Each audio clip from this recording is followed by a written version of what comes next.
Audiolibros con texto presenta El juez implacable de Arthur Gask. En la calma aparente de una noche de tormenta, un anciano rememora el juicio que casi destruye a su familia. Su hijo, acusado de un crimen atroz, enfrenta el peso de la evidencia, la implacabilidad del fiscal y un juez con fama de llevar a los culpables directamente a la pena capital. Pero esta historia es mucho más que un caso judicial. Es un retrato de la culpa, el deber y los límites de la justicia. La noche era oscura y tempestuosa, pero con las pesadas cortinas corridas y un crepitante fuego en la chimenea, la atmósfera de la bien amueblada estancia imitaba a la relajación, y sin embargo parecía que el anciano encorvado, hundido en el amplio sillón con la mirada perdida en las llamas, no era consciente de la calidez ni del sosiego que lo rodeaban. Su rostro, surcado por profundas arrugas, reflejaba una sombría inquietud. Los labios apretados, la frente fruncida. Una mano temblorosa se aferraba a su pecho con fuerza, como si intentara acallar un dolor antiguo o contener un secreto que pesaba demasiado. «Dios mío», susurró, con la voz quebrada por la amargura. «Vivir lo suficiente para ver a un hijo mío sentado en el banquillo de los acusados, juzgado por asesinato. Nadie debería cargar con eso. Han sido 5 días de tormento constante y aún me pregunto cómo este viejo corazón ha aguantado». Se inclinó hacia adelante, como si el peso del recuerdo lo aplastara. Ha estado tan cerca, hasta el último instante todo apuntaba a su condena. La demoledora evidencia, tan clara, tan rotunda, todos deben de pensar que solo ese resumen inesperado del juez ha logrado salvarlo del abismo. Suspiró hondo, con el pecho alzándose trabajosamente. Si no hubiera sido por esas palabras finales, esta noche estaría encerrado esperando la pena capital. Claro que sí, ¿era culpable? Yo lo sabía, lo supe desde el primer instante. No lo había visto en 25 años, pero algunas verdades no necesitan tiempo para reafirmarse. Conozco su rostro, sus gestos, sus silencios. Mentía como su madre lo hacía cuando me traicionaba. Tiene la misma forma de entornar los ojos cuando va a decir una falsedad, como si pudiera esconderse de su propia conciencia. Y durante todo su testimonio, bajo juramento, no ha hecho más que mentir. El anciano dejó escapar un largo suspiro, casi un lamento contenido. Gracias a Dios que no sabía que su padre estaba allí, observándolo en la sala, oyendo cada palabra, cada mentira. Pero claro, ¿cómo podría saberlo? Para él, ese otro hombre era su padre.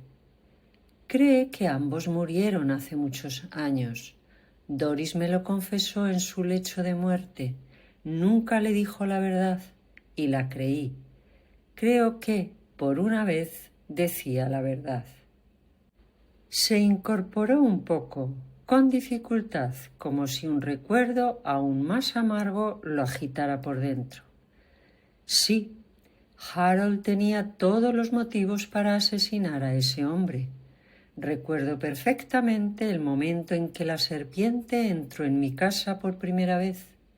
El difunto era un ser despreciable, astuto, encantador en la superficie, pero corrupto hasta lo más profundo de su alma. Y sin duda tenía puesta su mirada en la esposa de Harold. Quería arrebatarle no solo el afecto, sino el honor. El anciano suspiró de nuevo y por un instante sus palabras se desvanecieron en el silencio. Abajo, en la cocina, los sirvientes continuaban su partida de cartas.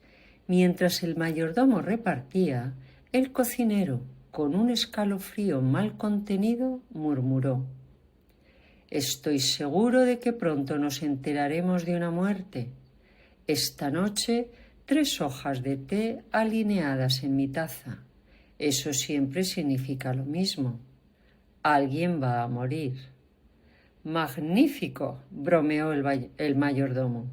«Apuesto a que será esa rata que ha estado husmeando en mi despensa. Hoy le puse una trampa». En la habitación de arriba, el anciano volvió a murmurar, con los ojos fijos en las llamas que danzaban en la chimenea. «Pero debo pensar con claridad», murmuró. «¿La absolución de Harold fue realmente gracias a ese resumen inesperado del juez? Si yo hubiese estado en ese jurado, ¿qué habría sentido al final del alegato de McCartan? ¿Habría podido mirar a ese muchacho y declararlo culpable?» Cerró los ojos por un instante, extenuado. «Volveré a recorrer paso a paso toda esta historia terrible, tal como se desplegó ante el tribunal.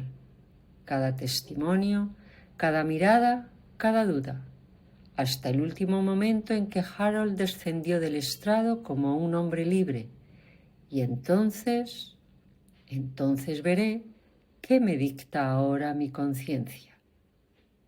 Se acomodó con lentitud en el sillón y su voz, aunque tenue, recobró firmeza. «Harold tiene 26 años. Es cajero en un banco de las afueras. Lleva 2 años casado con una joven que aún no ha cumplido los 21.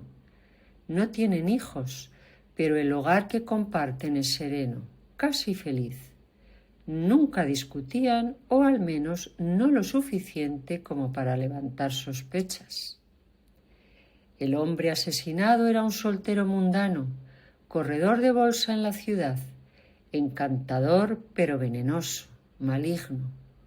Hasta hace apenas 3 meses era amigo cercano de la familia.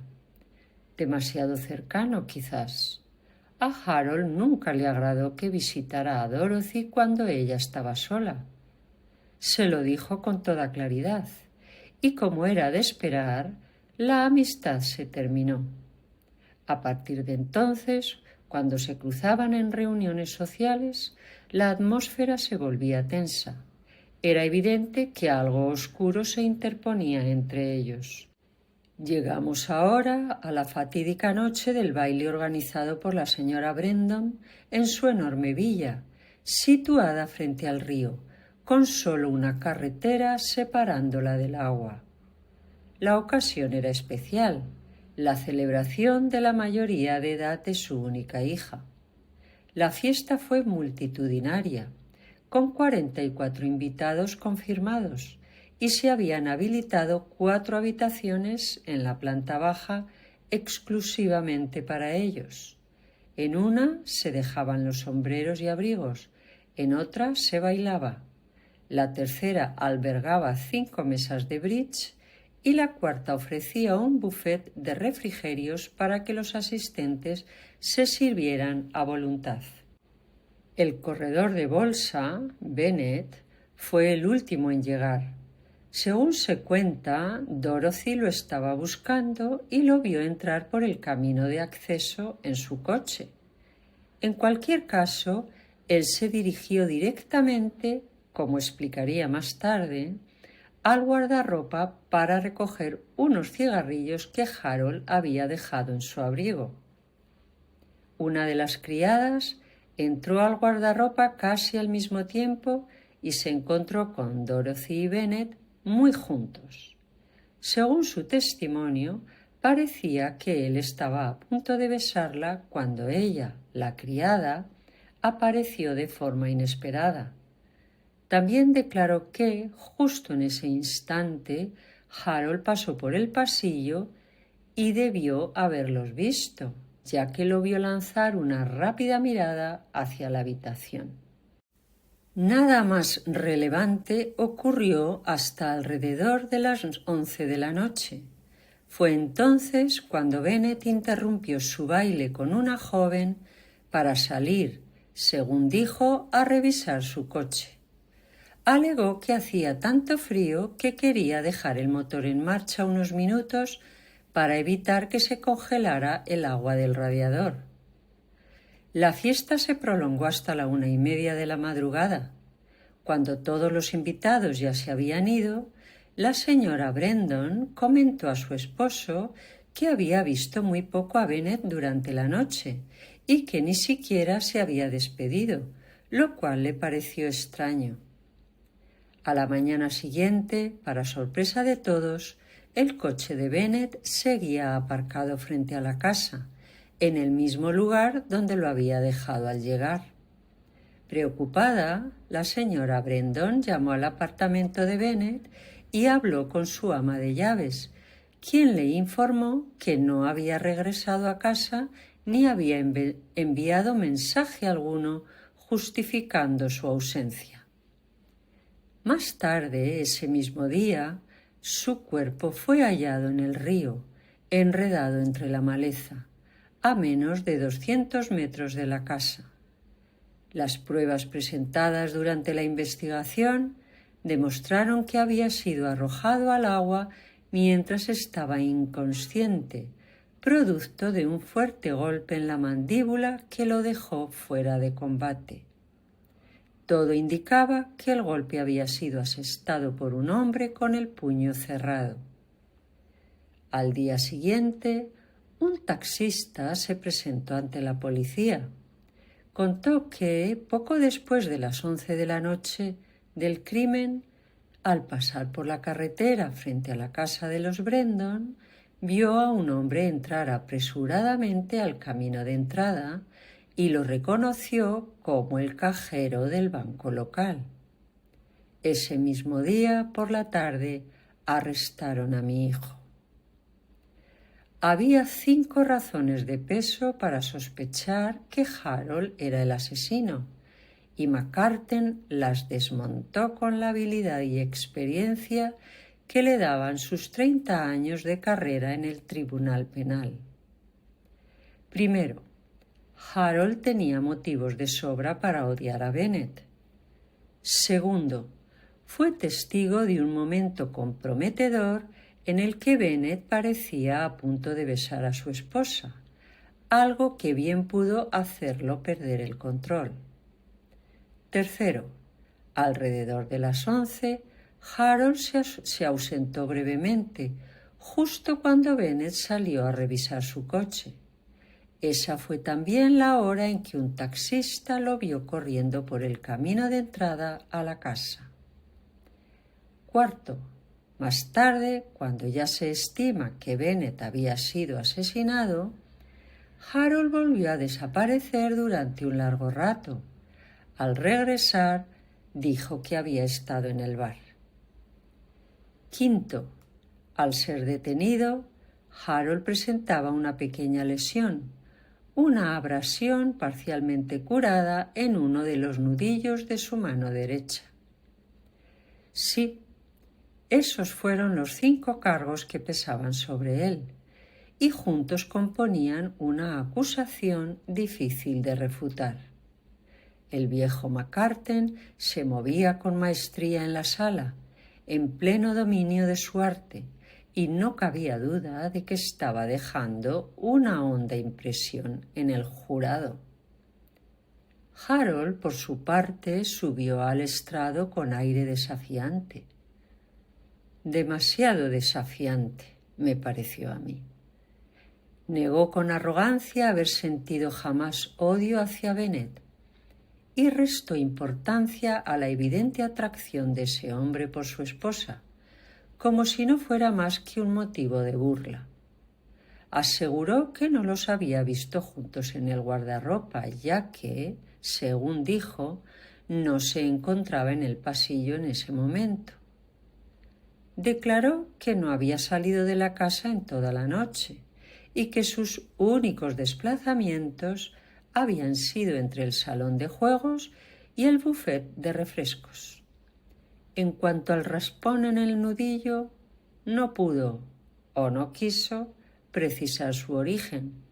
Tal vez, aventuró, se lo había hecho la tarde anterior al reparar una raqueta de tenis. La defensa de Harold fue directa, casi ingenuamente sencilla, pero su sinceridad, real o fingida, no logró conmover a quienes lo juzgaban. Lo observaban con una frialdad implacable, como si ya no vieran en él a un joven esposo, sino al retrato vivo de la culpa. Entonces McCarten volvió a levantarse, y esta vez su figura parecía agrandarse ante el jurado, cargada de una autoridad casi teatral.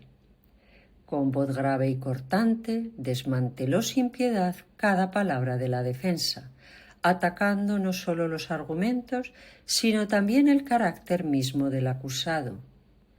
«Una defensa descarada», exclamó con una sonrisa torcida, exactamente lo que cabría esperar de un asesino igualmente descarado. Con una lógica feroz, expuso cómo Harold había actuado con una audacia temeraria.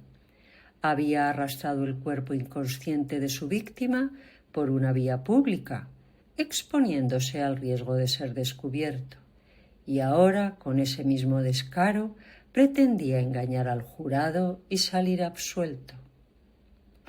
A medida que avanzaba su alegato, la sala pareció helarse. Observé los rostros de los jurados, endurecidos por la convicción. La balanza ya se había inclinado. Habían emitido su veredicto en su fuero interno. Estaban listos para condenar a mi hijo. Y lo peor era que, ante tal cúmulo de pruebas, ante esa lógica aplastante, yo mismo, de haber estado en sus asientos, no habría suplicado por clemencia. La culpabilidad de Harold se alzaba ante nosotros como una certeza cruel. Cuando McCarten regresó a su lugar, se hizo un silencio solemne, casi religioso. La tensión era tan densa que parecía que nadie se atrevía a respirar. Solo quedaba un obstáculo entre Harold y el veredicto fatal: el resumen final del juez. Todos los ojos se volvieron hacia el estrado. El juez, de rostro severo y manos juntas sobre el dossier, se preparaba para hablar. Se decía que en todos los juicios por pena capital su inclinación era clara y predecible, se alineaba con la acusación. Se le conocía, en los pasillos, en los murmullos del pueblo, como el juez de la horca. Y por eso, cuando comenzó a hablar, la sala contuvo el aliento. Al principio, su tono era tan sereno, tan meticuloso, que nadie notó el cambio de dirección. Pero poco a poco, sus palabras comenzaron a dibujar un escenario inesperado. No reforzaba los argumentos de McCarten, los cuestionaba. No resaltaba la solidez de las pruebas, señalaba sus fisuras. No condenaba, sino que invitaba a dudar. Un murmullo invisible recorrió la sala. Vi cómo el color se desvanecía del rostro de McCarten, cómo se inclinaba hacia adelante, incrédulo, como si no comprendiera lo que estaba oyendo. El jurado frunció el ceño, desconcertado, y los espectadores dejaron de respirar como antes. El aire ya no olía a muerte. Harold, blanco como la cera, levantó la cabeza. Sus labios temblaban, pero no se atrevía a tener esperanza. El juez continuó, con un dominio magistral del lenguaje y sin perder jamás la compostura que su investidura exigía, sembró en la mente de los jurados una semilla peligrosa, la duda razonable. Habló de la fragilidad de las pruebas circunstanciales, de la necesidad de certeza cuando se pesa una vida humana, del deber de la ley de no solo ser firme, sino también justa. Y entonces lo supe como solo lo sabe un padre, que algo había cambiado. El veredicto ya no era tan seguro, aquella sala ya no era el umbral de la muerte. Y fue allí, en ese instante silencioso, cuando entendí la verdad. El juez no estaba resumiendo el caso, estaba salvando a mi hijo. Al ver la mirada confusa de McCarten, supe que él también lo había comprendido. La sentencia ya no estaba escrita. Su argumento, hasta entonces sólido como la piedra, se desmoronaba bajo la voz templada del juez. La absolución era posible, y yo me sentí desgarrado, porque sabía lo que nadie más sabía. Sabía lo que el jurado ignoraba, lo que Harold jamás sospecharía, lo que el propio juez apenas se atrevía a admitir ante su conciencia. Sabía que Harold era culpable. Lo supe desde el primer instante en que lo vi tomar el estrado. No lo había visto en 25 años, pero hay cosas que un padre no olvida. Su forma de evitar la mirada, el ademán con que se frotaba la frente, la voz endurecida por la mentira. Lo había visto en su madre, en los días finales, cuando ya todo entre nosotros eran sombras y silencio. Ese gesto de cubrirse los ojos era como un eco de otro tiempo, y lo supe. Estaba mintiendo. Mintió en cada palabra que pronunció bajo juramento. Y sin embargo, él no sabía que yo estaba allí. Nunca me había conocido. Doris, su madre, lo había criado creyendo que otro hombre, ese buen hombre que había muerto años atrás, era su padre.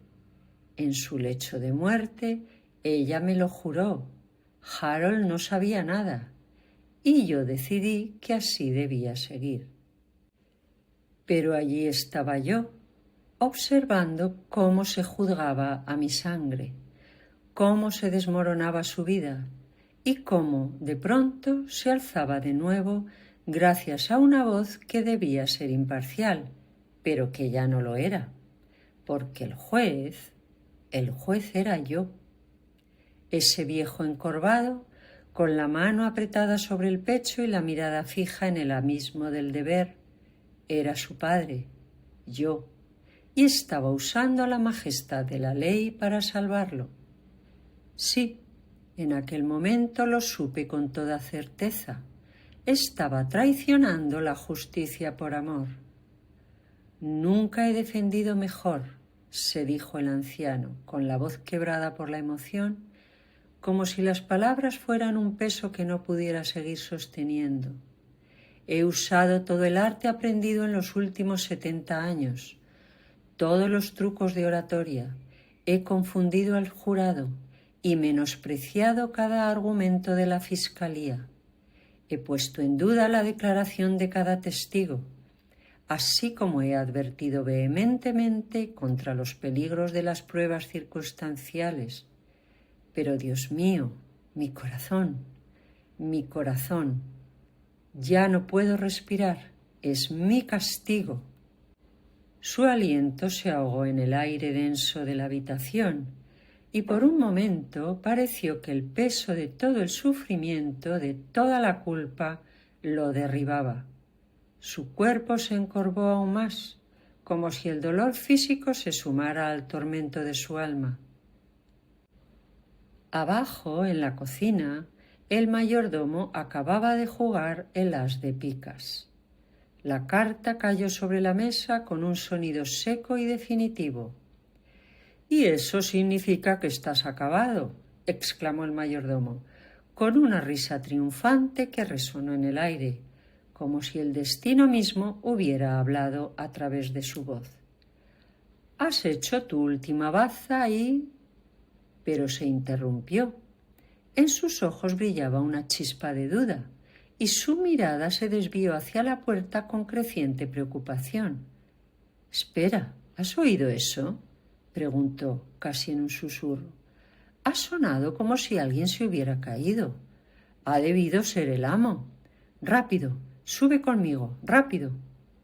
El cocinero, al principio perplejo, se giró hacia él con los ojos desorbitados, el rostro palidecido por una súbita intuición que lo hizo temblar.